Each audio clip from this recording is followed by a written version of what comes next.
Hockey player Dhyanchand और Bollywood singer KL Sehgal से जुड़ा एक रोचक किस्सा है।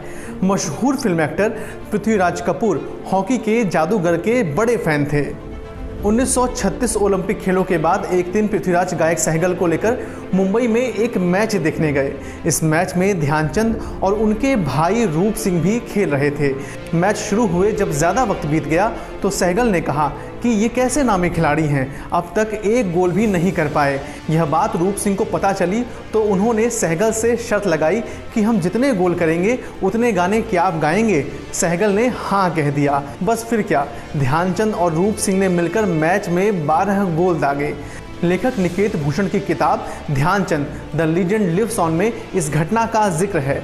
मैच खत्म होने के बाद सहगल अपने वादे से मुकर गए और बिना गाना गाए घर चले गए। इस बात से ध्यानचंद काफ़ी नाराज़ हुए, मगर अगले दिन केएल सहगल खुद भारतीय हॉकी टीम के पास आए और वहाँ उन्होंने 14 गाने गाए।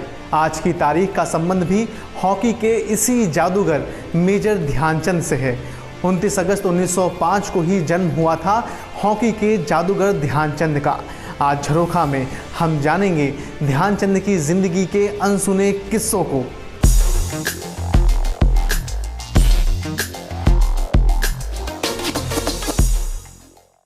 साधारण शिक्षा पाने के बाद ध्यानचंद साल 1922 में 16 साल की उम्र में सेना में सिपाही के तौर पर भर्ती हो गए थे।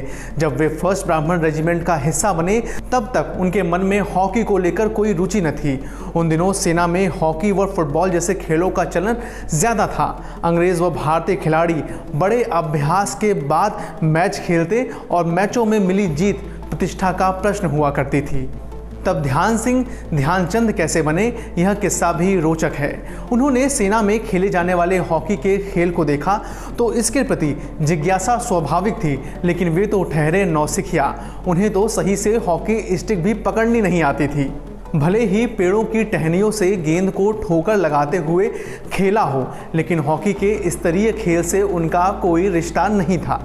ऐसे में उनकी मदद के लिए आगे आए सूबेदार बाले तिवारी। वही आगे चलकर उनके पहले खेल गुरु व कोच भी बने। बाले तिवारी ने उन्हें हॉकी खेलने के लिए प्रोत्साहित किया और कुछ ही दिनों का अभ्यास देखने के बाद वे जान गए कि अगर ध्यानचंद को सही ट्रेनिंग और प्रेरणा मिले तो वे हॉकी के खेल को नए आयाम दे सकते हैं। ध्यानचंद तब ध्यान सिंह कहे जाते थे। उन्होंने भी बाले तिवारी की हर बात को गुरु का कहा वाक्य मान लिया। बाले तिवारी से कई दूसरे जवान भी सीखते थे, लेकिन ध्यानचंद की बात और थी। बाकी जवान आराम का बहाना तलाशते, लेकिन ध्यान सिंह चंद्रमा की रोशनी में मैदान में अभ्यास करते दिखाई देते थे। दोस्त हॉकी स्टिक को ध्यान सिंह की प्रेमिका कहने लगे थे। बाले ध्यान सिंह को करीबी से मैदान में हॉकी की नई तकनीकों का अभ्यास करते देखते रहते थे। एक दिन वे उनके पास गए, बोले, ध्यान सिंह तुम अच्छा खेलते हो, लेकिन एक बात गांठ बांध लो, अगर एक संपूर्ण खिलाड़ी बनना चाहते हो तो दूसरों को भी पास देना सीखो।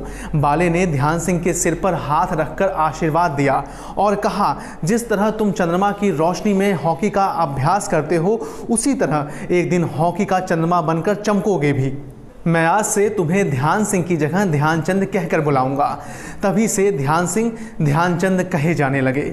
फिर आया साल 1926 का दौर। ध्यानचंद को साथियों से पता चला कि भारतीय सेना हॉकी टीम को न्यूजीलैंड भेजने पर विचार कर रही है। ध्यानचंद के मन में भी इस टीम में शामिल होने की चाहत जग उठी, लेकिन मन मसोस कर वह खेलने में ही जुटे रहे। एक एक करके सिलेक्टेड हुए जवानों का नाम सामने आने लगा। एक दिन अचानक कमांडिंग ऑफिसर का संदेश आया कि वे ध्यानचंद से मिलना चाहते हैं। ध्यानचंद तो सपने में भी नहीं सोच सकते थे कि उन्हें क्यों बुलाया गया है। जब वे वहां पहुंचे तो उस अधिकारी ने कहा, जवान तुम हॉकी खेलने के लिए न्यूजीलैंड जा रहे हो। ये वह क्षण था जब ध्यानचंद के मुंह से कुछ नहीं निकला और इस लम्हे ने ही एक ऐसे खिलाड़ी को चुन लिया था जिसे आने वाला दौर हॉकी का जादूगर के नाम से जानने वाला था। टूर के दौरान भारतीय टीम ने डंक्रीक में खेले गए मैच में 20 गोल दागे और इसमें ध्यानचंद ने अकेले 10 गोल किए। भारतीय टीम ने 21 मैच खेले, जिसमें से 18 उसने जीते, एक में टीम हारी और 2 मैच टीम ने ड्रॉ किए। भारतीय टीम ने पूरे टूर्नामेंट में 192 गोल किए, जिसमें से अकेले ध्यानचंद ने 100 से ज़्यादा गोल दागे। उनका नाम हर तरफ छा चुका था। ध्यानचंद ने अपनी प्रतिभा के बल पर अंग्रेज़ों को दिखा दिया था कि भले ही उन्होंने भारतीयों को गुलाम बना रखा हो, लेकिन हॉकी के खेल में भारतीय उनसे कहीं आगे हैं और उनके इस स्वाभिमान को डिगाने की ताकत किसी में नहीं है। इसके बाद 14 अप्रैल 1928 को भारतीय हॉकी टीम एम्स्टर्डम पहुंची। इस बार ओलंपिक में 9 देश थे: Bharat, Germany, Holland, Belgium, Australia, Denmark, France, Switzerland और स्पेन। उन्हें 2 पूलों में बांटा गया। भारत को 17 मई को अपना जौहर दिखाने का मौका मिला। भारत ने ऑस्ट्रेलिया को 6 गोलों से हरा दिया। इसमें 4 गोल ध्यानचंद के थे और बाकी एक गोल गेटले और शौकत अली के थे। इसके बाद भारत ने 18 मई को बेल्जियम को 9 गोलों से हराया। 20 मई को डेनमार्क को 5 गोल से हराया। 22 मई को सेमीफाइनल में स्विट्जरलैंड को धूल चटा दी। अब फाइनल की घड़ी आ चुकी थी। हॉलैंड के खिलाफ फाइनल से पहले हालात बदल गए थे। फिरोज खान, शौकत अली, खीर सिंह बीमार होने की वजह से खेलने में सक्षम नहीं थे।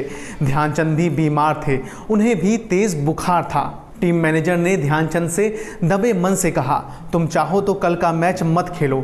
ध्यानचंद ने कहा, सर मैं एक सिपाही हूं और एक जवान का पहला कर्तव्य देश की मान मर्यादा की रक्षा करना होता है। आज भले ही हम युद्ध के मैदान में नहीं हों, लेकिन मेरी प्रतिष्ठा दांव पर है। जब मैच शुरू हुआ तो 50,000 दर्शक आंखें गाड़े मुकाबले को देख रहे थे। भारत ने मुकाबले में हॉलैंड को 3-0 से हरा दिया था। इसमें 2 गोल ध्यानचंद ने किए थे। 26 मई 1928 को पूरी दुनिया ने भारत को हॉकी का सिरमौर माना। एक पत्रकार ने भारत की विजय का वर्णन करते हुए लिखा, यह कोई हॉकी का खेल नहीं, यह तो जैसे जादू था। दरअसल ध्यानचंद हॉकी के जादूगर हैं। 29 मई को भारतीय टीम ने स्वर्ण पदक जीतकर इतिहास रच दिया। ध्यानचंद ने 1928 के बाद 1932 और 1936 ओलंपिक में भारत को हॉकी का गोल्ड दिलाने में अहम रोल निभाया। 1928 और 1932 के ओलंपिक खेलों के बाद ध्यानचंद ने बर्लिन में 1936 के ओलंपिक में भारतीय टीम की कप्तानी की। फाइनल मैच में भारत ने जर्मनी को 8-1 से हराया, जिसमें से 3 गोल अकेले ध्यानचंद ने किए। अब आते हैं वापस 1926 के न्यूजीलैंड दौरे पर। इस दौरे के लगभग 50 साल बाद ध्यानचंद के बेटे अशोक कुमार न्यूजीलैंड के दौरे पर गए। तब वह यह देखकर दंग रह गए थे कि हॉकी क्लबों में उनके पिता के 1926 के आर्मी टूर की तस्वीरें अब भी लगी हुई थीं। एक मौके पर ध्यानचंद के एक प्रशंसक ने अशोक को हॉकी लीजेंड की तस्वीरें दिखाई, जिसे उन्होंने सालों से इकट्ठा किया था। अशोक ने एक और वाकया देखा जो उनके दिल को छू गया। एक शख्स उनके पास आया और उन्हें लकड़ी के कुछ टुकड़े दिखाए। ये टुकड़े ध्यानचंद की हॉकी स्टिक के थे। 1926 के आर्मी टूर में ध्यानचंद की स्टिक टूट गई थी और तब खिलाड़ी ने उसे कहीं छोड़ दिया था, लेकिन एक फ़ैन ने न सिर्फ उसे सहेजा बल्कि उसके टुकड़े बाकी कई लोग भी उनसे ले गए।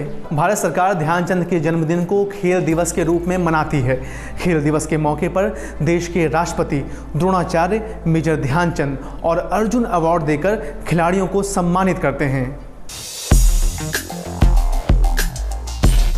चलते चलते आज की दूसरी घटनाओं पर भी एक नज़र डाल लेते हैं। 1612 सूरत की लड़ाई में अंग्रेज़ों ने पुर्तगालियों को हराया।